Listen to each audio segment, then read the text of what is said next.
We're so happy to have you here today. I'm Rachel Murdoch. I'm the director of Murder at Aunt Agatha's. We're so happy to share this fun show with you. Pokes a little bit of fun at the excesses of the 80s and a little bit of fun at the excesses of Agatha Christie's penchant for killing everybody in every story that she ever wrote.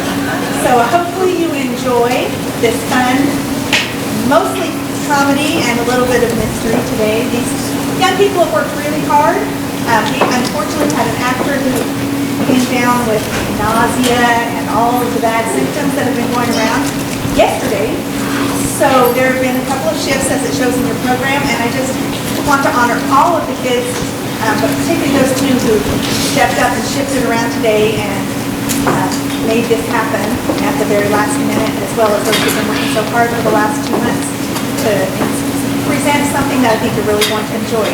So, no further ado, let's have Murder at Aunt Agatha's.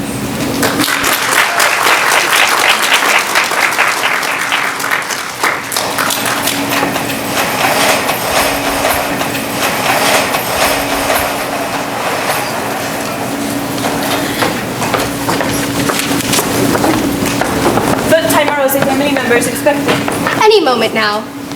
Poor Mademoiselle Agatha. Only her death does all the family come to see her. That's fine. Yes, well, we shall see how Agatha rewards them. Is that Fräulein Agatha's last wishes? Yes. It will be played tonight when the family arrives. Perhaps we should play just a bit of it first. We? No, we shall play it when everyone is here. Of course. Anything else would be most unethical. I was only thinking of the others. This could be quite a shock for them. Dare say it might be. Come, Bridget. We must make sure everything is in order. As must I.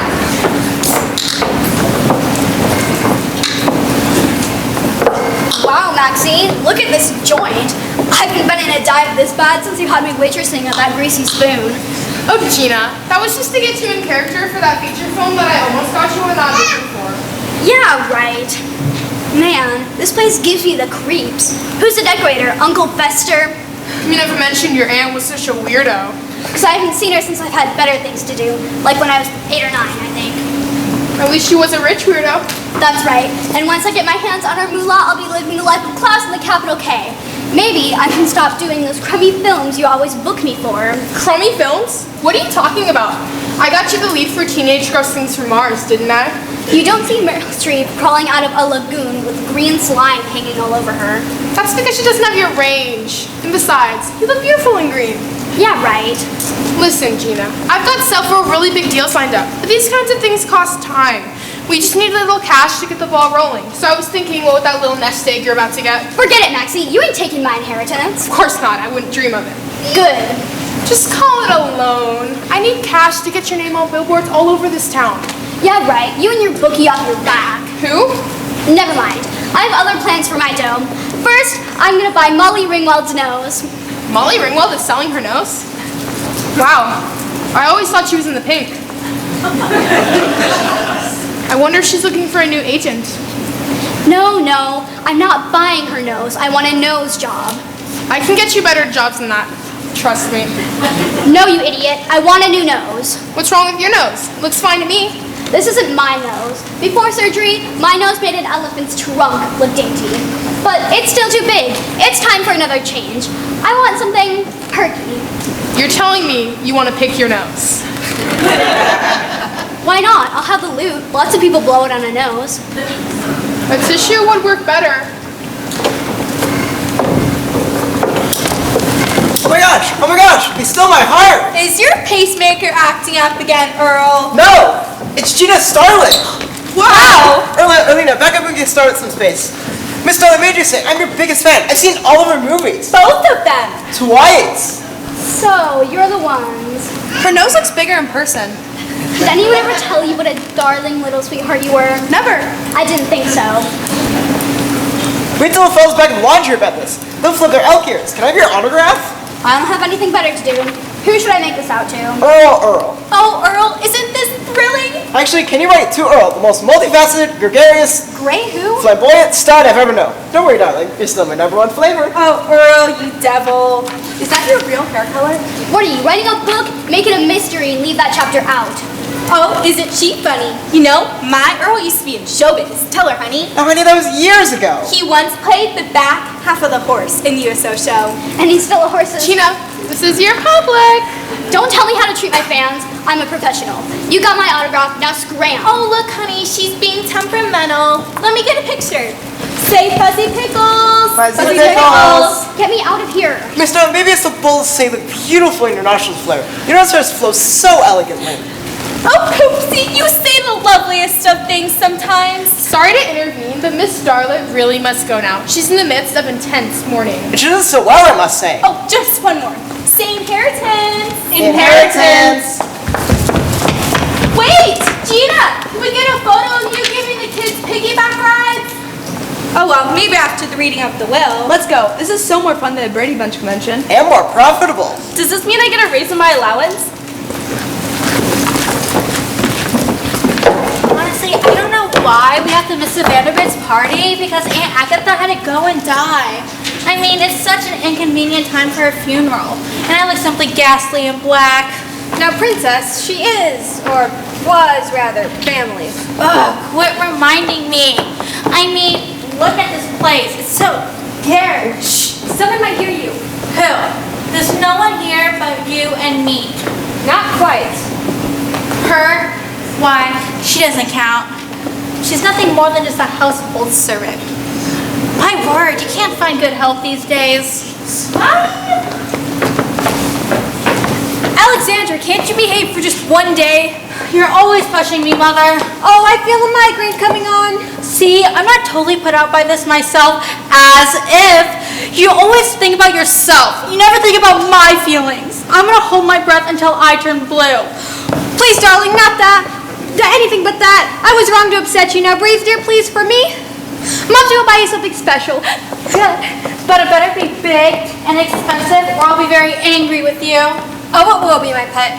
It will. After I collect Agatha's fortune, Mom's will be able to buy you lots of little trinkets. Good.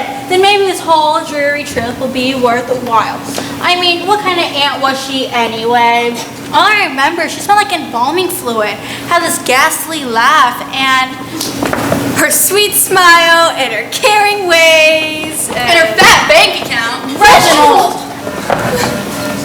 Oh, this warm welcome brings a tear to my eye. Now look, Brother Reginald, look what you did to Mumsy's hair. And there's not a beautician for miles. Reginald, I thought you were in... Say it, Mumsy. Jail. The penthouse. The slammer. They let me out early for good behavior. I don't believe it. Let's just say money talks. Speaking of money, Mumsy, you look like $1 million, or rather, 50 million. If Aunt Agatha's nice. Nudge, nudge, wink, wink. How can you speak of money at a time like this? Aunt Agatha was a dear member of our family, and we shall all mourn her loss. Yeah, we'll moan it all the way to the bank.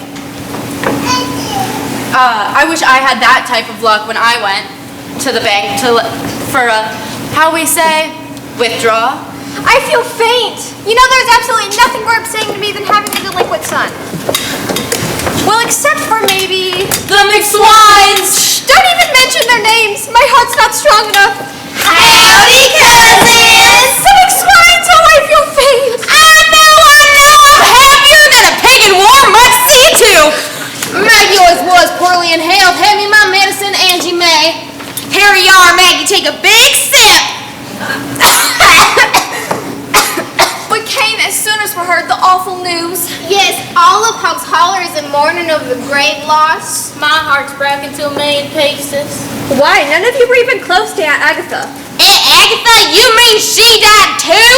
A double whammy. No, we was talking about our hero, Elvis. Long live the king! I mean, like, really? Elvis has been dead for as long as I can remember. Really? Well, I'll be a cast liver. News doesn't come quick to Huck's Holler, I guess. I'm gonna write a letter to President Roosevelt and demand some prompt action. How on earth did you find us? Tweren't easy. Y'all must have written your address wrong. We ended up at some vacant lot.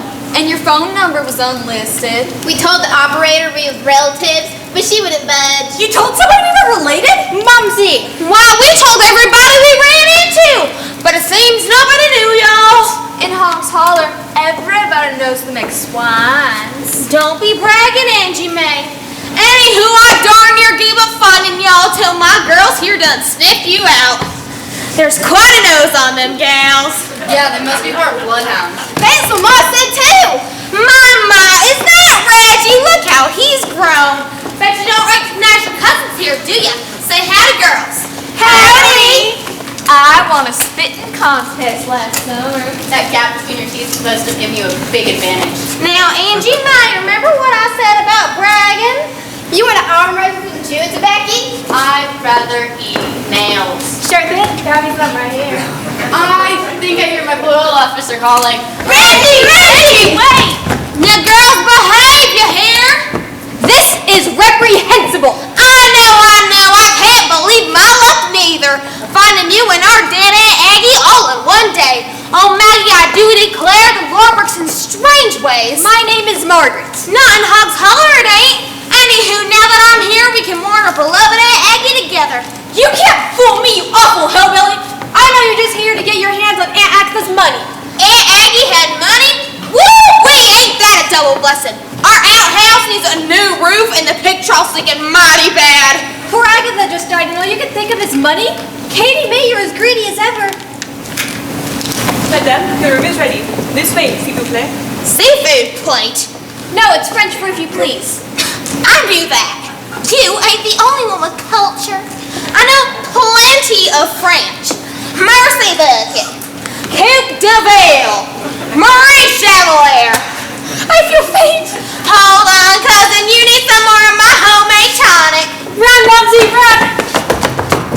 That's the spirit. A little exercise ain't never killed nobody. Except maybe my dear Jethro. But then, he shouldn't have been lifting them cows without a spotter. Well, I've given them a fair head start. Ready or not?